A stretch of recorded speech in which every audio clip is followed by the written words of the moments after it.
Hello English 11 students and welcome to the video for Quarter 4, Week 4, Day 2. This video is designed for all students, whether you were absent from class or not. In order to get started, please make sure you open these three items: Reflection 1 of 2, Reflection 2 of 2 from the previous week's work, and this week's assignment under Day 2 called the Narrative Outline. As a reminder, everything you say, do, or type is recorded, so please keep it school appropriate. And as always, there's no saving, downloading, or taking pictures of our class ever. The agenda item for today is you are going to use your reflection assignment work to help you fill out a narrative outline. I'm going to go over those different parts of that outline with you in this video.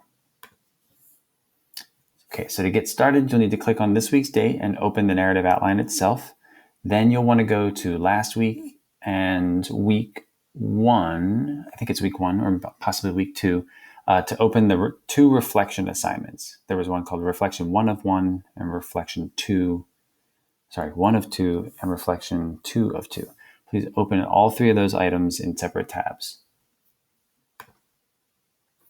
Okay, so when you look at this narrative planning tool, it asks you to talk about, what do you want the setting, the plot, the narrative, et cetera, et cetera. And I'm going to talk about all those parts in just a second. But you've already started to brainstorm some of these things in your reflections. That's why I'm asking you to open those up from before, right? We compared what happened in the excerpt that you were reading, and then I asked you, how might you use this stuff in your own narrative? I want you to kind of use those ideas, from these reflection assignments to kind of help you fill out this planner today. Again, if you wrote something in those reflections and then now you decided you don't want to do that anymore, you want to go a completely different direction, that's still completely fine. Let's take a look at each part of this organizer one at a time. The first part is the setting, right? When and where will your narrative take place? First, make sure that you answer both of those questions, right? And then explain a little bit why. It helps focus your story. Right? So when? Do you want it to happen in present day? Do you want it to happen in the past? If you want it to happen in the past, be specific as to what that time period is, right? Is it the 1820s? Is it maybe just 10 years ago, etc.? Do you want it to happen in the future, right? If you say you want it to happen in the future, tell us how far in the future, right? What is the year? What are things like in the future? And then where will your narrative take place? When you do where, you can think of what country, you can think of what city, what state, but you also might want to get more specific and say, in a certain character's house, or if your story is going to go from one location to another, so let's say maybe the character's home, then their school, a playground, and then back home again, go ahead and write that information out. The more detailed you write a description here, the better Miss Deal and I can kind of help you as you're writing your stories. The next item, it says point of view. What kind of narrator will tell your story? Will it be a first-person narrator, a third-person limited, or a third-person omniscient narrator? And then what tense will you use? So a first-person narrator is when your main character tells the story. So they're going to use I to represent themselves. But if you use a third-person limited narrator, that's as if the narrator is like a ghost, right? They can only see what is happening. They can't do anything to the characters, right? Or say anything to the characters. They just observe. Third-person omniscient is a godlike narrator. So not only can they see and hear everything what's going on, but they can also read the characters' minds and they know what the characters are thinking. Okay. But again, neither one of those are actually part of the story. They're not characters within the story. And then what tense will you use? Are you going to use present tense to tell the story as if the action is happening right now? Or will this be a story set in the past where everything has already happened? So instead of, Jan runs with the ball to Bill's house, you would say Jan ran with the ball to Bill's house, right? Just kind of think about which one you want to go with and answer that question in the box. Then the narrative structure, right? What kind of structure will your story employ or use? In medias res is a phrase that means in the middle of the action, right? So is the story already, are you already at the climax of your story and then moving backwards with flashbacks? Or are you going to uh, tell one part of the story and then do a flashback to an important event and then come back to where you were to finish? Are you going to tell the story in chronological order, right? From beginning to the middle to the end? Just think about what kind of story structure you want to use and why. All right. Conflict. What kind of conflict will there be? And then explain, right? There are 3 types of conflict: person versus person, person versus society, and person versus self. Right? In person versus person, make sure that you identify who those 2 characters are and why they're not getting along, right? What are they kind of arguing over? Person versus society, right? When you do that kind of a conflict, you have to think about how will society be represented, right? Will we get an idea of like what society thinks because of a television ad? Will we get it because of a poster that kind of depicts a certain person or a certain group of people a certain way in a classroom? Could it be like a sign somebody puts up in a store, right? Something that kind of shows that all of society believes this, but your character believes something else. And then lastly, you have person versus self, right? This one, keep in mind that this narrative is supposed to be about gender roles and gender role expectations. So if you do person versus self, it'll be a little bit of like, why does their main character kind of have conflict about either acting like a boy or acting like a girl, right? According to what they've been told a boy or a girl acts like. But that also is a little bit wrapped up in person versus person, right? They had to have gotten those ideas either from another person, maybe someone in their family, or maybe one of their friends, or they may have gotten that idea from society, again, because of television ads, maybe posters that they've seen, signs that they've seen at stores, etc. Characterization, right? Who is your protagonist? Describe the character's appearance and their personality, right? Briefly describe their development over the course of the narrative. Like, how do they grow as a person? Maybe they were kind of ignorant about something in the beginning, but then they become much more knowledgeable by the end of your story. And then will he or she have an epiphany moment, right? Epiphany moments are also known as those aha moments, right? When a character realizes something important. That usually happens during or shortly after the climax of your story. But just kind of think about when and how will that moment occur in your story. Okay, the next part is the plot map, right? And I'm asking that you briefly explain just the major 3 parts of your plot: the inciting incident, the climax, and the denouement, right? Many of you have probably seen this pyramid, the Freytag's pyramid, before, but let's just kind of quickly review that, and then I'll give you an example of how this works.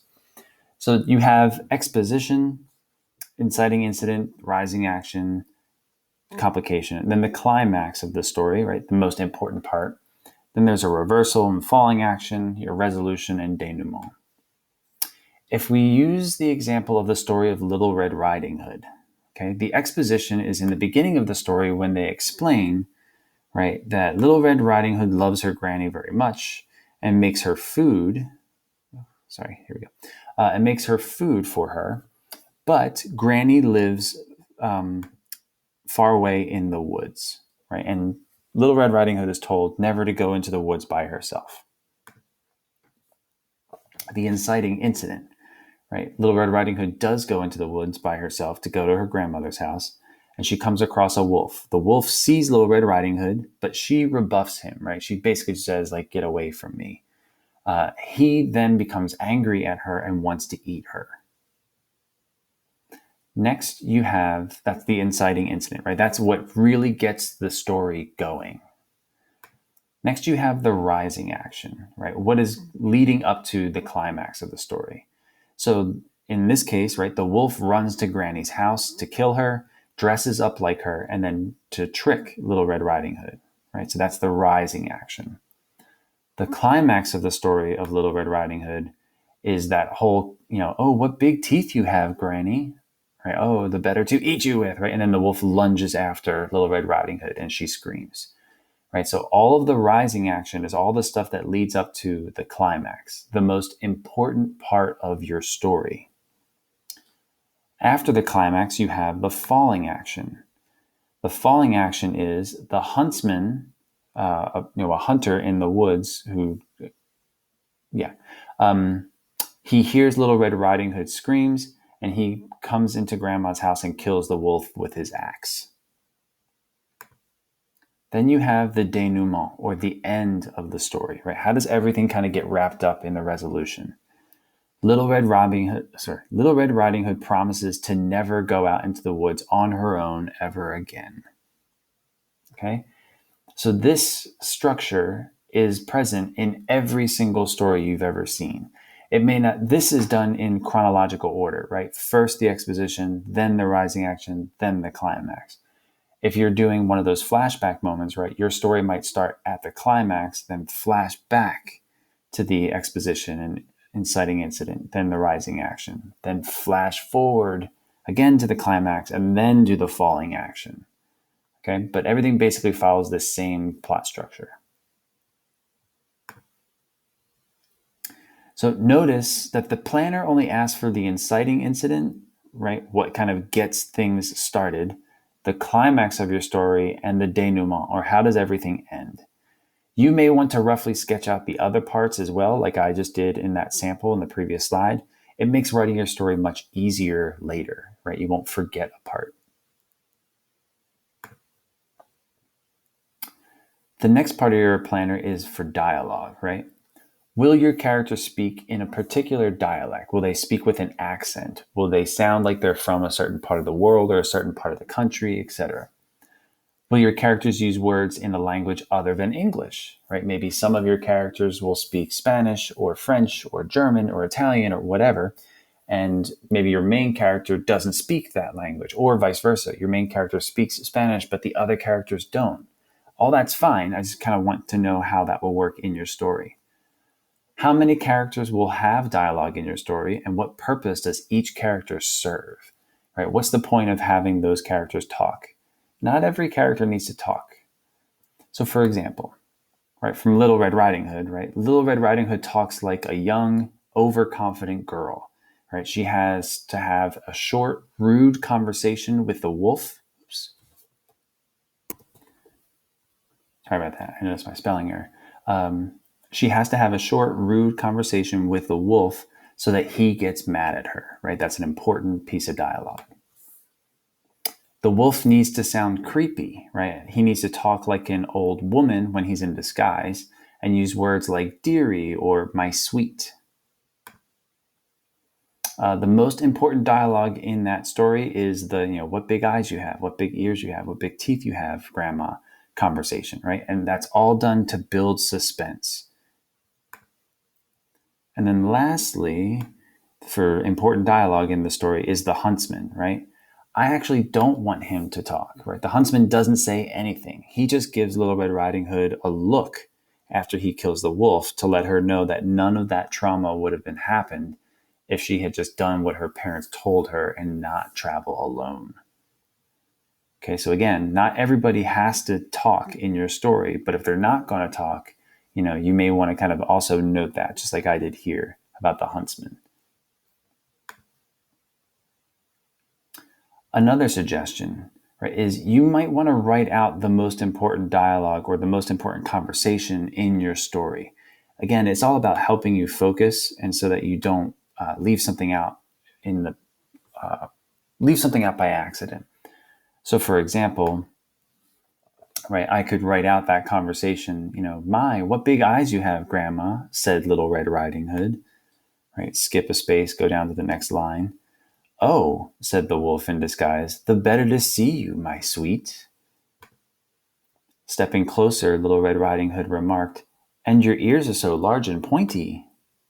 The better to hear your dear little feet walking up to my door, replied the wolf. Right? Remember, we went over this at the beginning of the year when you wrote a narrative in the past.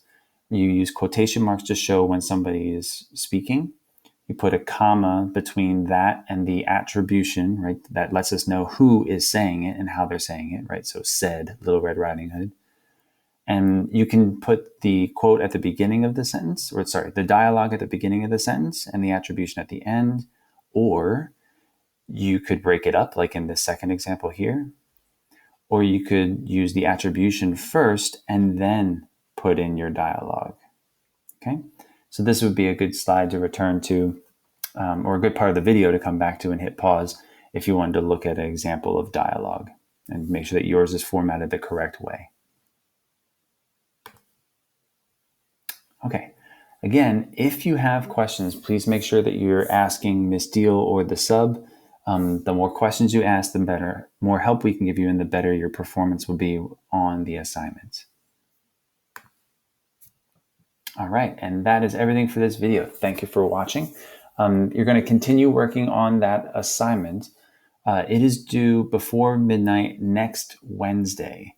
After that, you'll be spending the remainder of that week and the week after working on the actual story itself. But the earlier you get the outline done, the faster you can get feedback and the sooner you can start writing your story.